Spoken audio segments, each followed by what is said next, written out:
ムーパルチャンネルより生放送でお送りいたします国会非常事態対策委員会司会の立花健三です。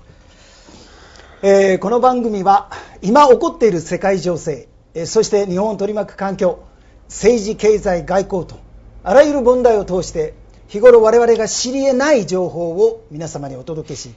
そしてそのことを皆様方と共有できればという思いでお送りいたしております。それではいつものコメンテーターお二人をご紹介させていただきます。お二人とも世界平和委員会の代表でいらっしゃいます。まずはじめに、空手道本庁武道総本庁の総裁でいらっしゃいます長道院大覚士、そして、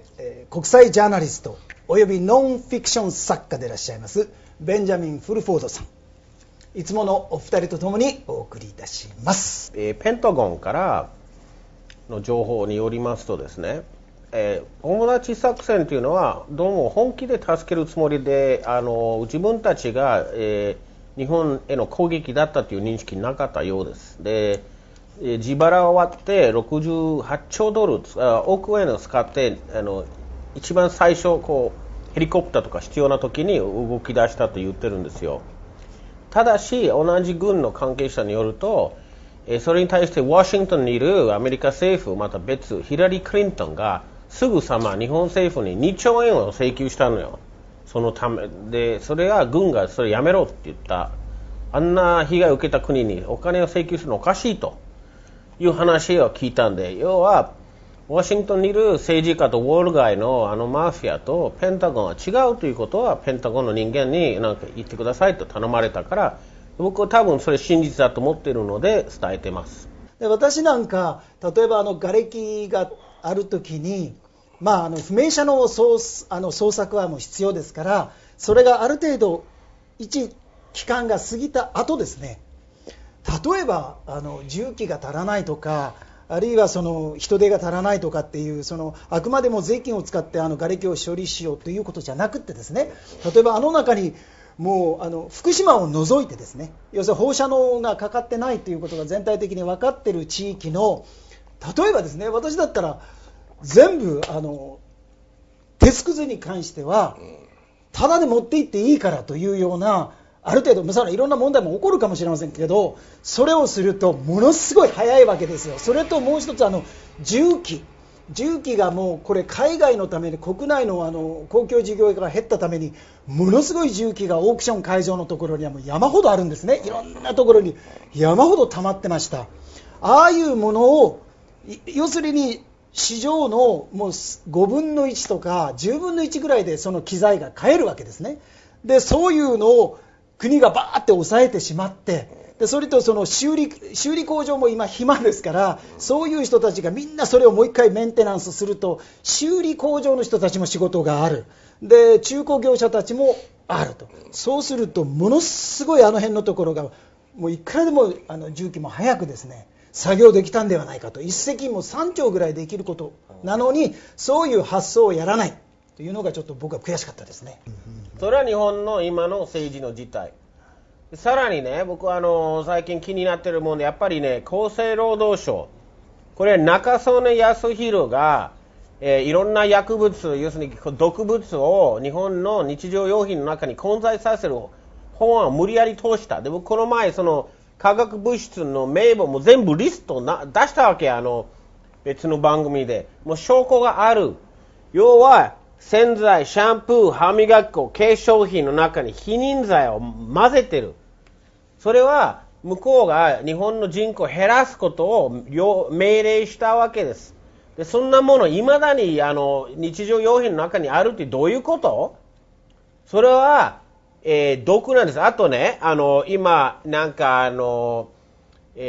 宮がん予防注射っていうのをみんなにやろうとしてるけれども、あれは避妊させる、子供を産めなくさせるための注射です。絶対に自分の娘に打たせちゃいけない。こんな連中ね、あとね、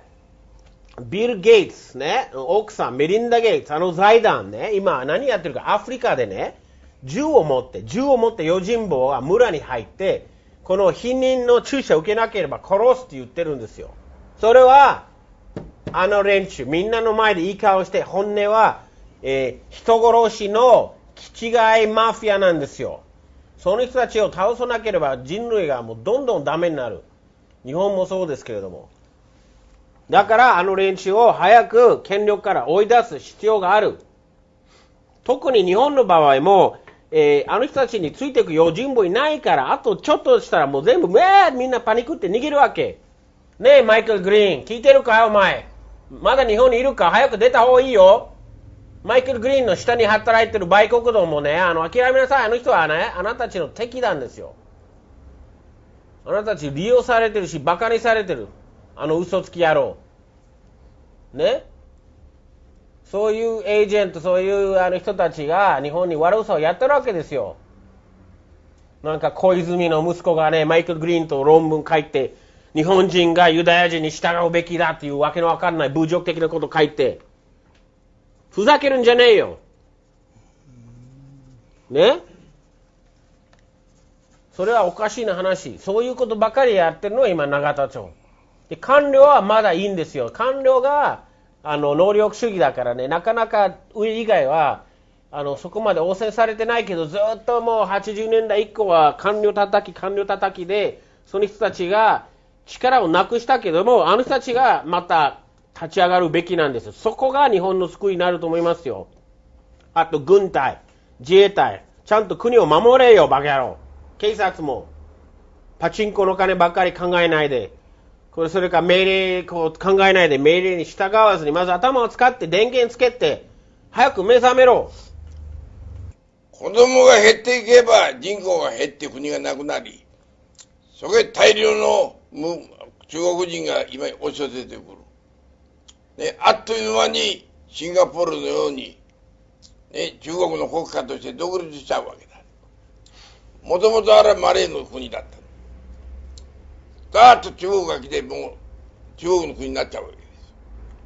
だからいずれそういうふうに日本も今中国人が1000万人ぐらい来てるだろう。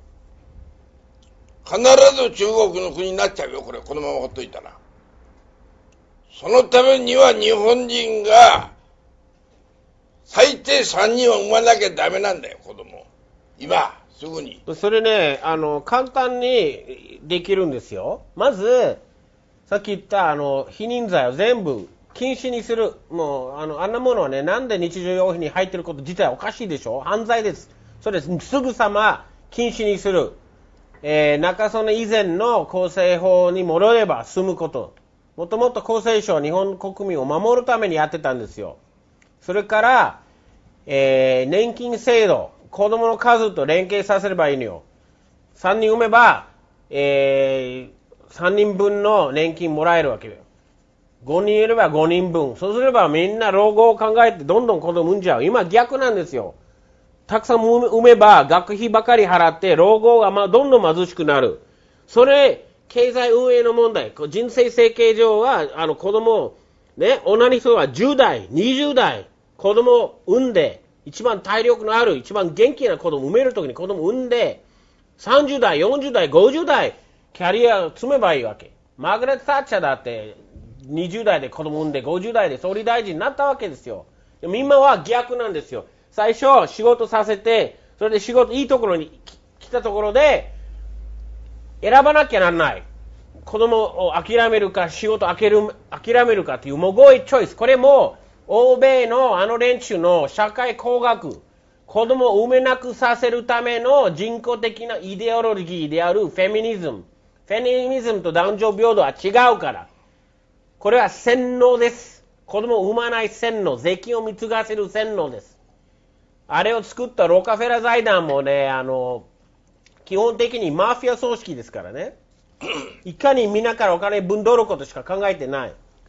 まず日銀総裁の給料とか、財務省の時間とかですね。要するに各省のトップとその本当に上の人たちの給料って言いますか、それをですね、民間がガーッて不景気な時にはそのくらい思い切って下げる。一般国家公民とかそこまで下げる必要ないんですけど、本当にそのこの不景気感をですね、彼らにも味わわせるべきだと私は思いますよ。それはね、僕は賛成じゃない。日本の官僚って給料安い。民間に比べて。それで、あの人たちが、肩叩きで、もうとにかく民間企業で天下らなければ、老後が無理なんですよ。で、シンガポールの場合、官僚、民間並みの給料払うんですよ。で、肩叩きなし。そうすると、純粋に国のために働けるわけ。老後を安心して。でも、今の日本の官僚システムだと、国よりも自分の天下り先のことを優先させるようなことになってるんです。だから僕は肩叩きをなしにして、天下りを禁止にして、給料を上げれば純粋に国家のために働くようになる。そこには私はどうしてもですね、切実感が皆さんないわけですよ。自分は安全なところにいると本当に困ってる人のことが、それは必死にならないんですよ。なぜか、それともう一つこういうことがあるんですが、皆さんよくご存知かと思うんですけども、国家公務員等の奥さんたち、官僚とか、そういう人の奥さんたちと民間の奥さんたちとか、同じ東大を出た人たちのですね、そうすると世の中が不景気に、バブルの時、民間がいい時に奥さんたちが非常に、その官僚の奥さんたちは、あなた何やってんのよとかって言って非常に貧乏な思いするわけですね。ところが旦那としては悔しいわけですよ。この官僚の同じ東大を出た民間はたくさん取ってると。ところがこれが不景気になってくると、今度はこの官僚の奥さんたちは喜ぶわけですよ。なぜかって言ったらこっちが全部沈んでるでしょ。そうしたらばやっとその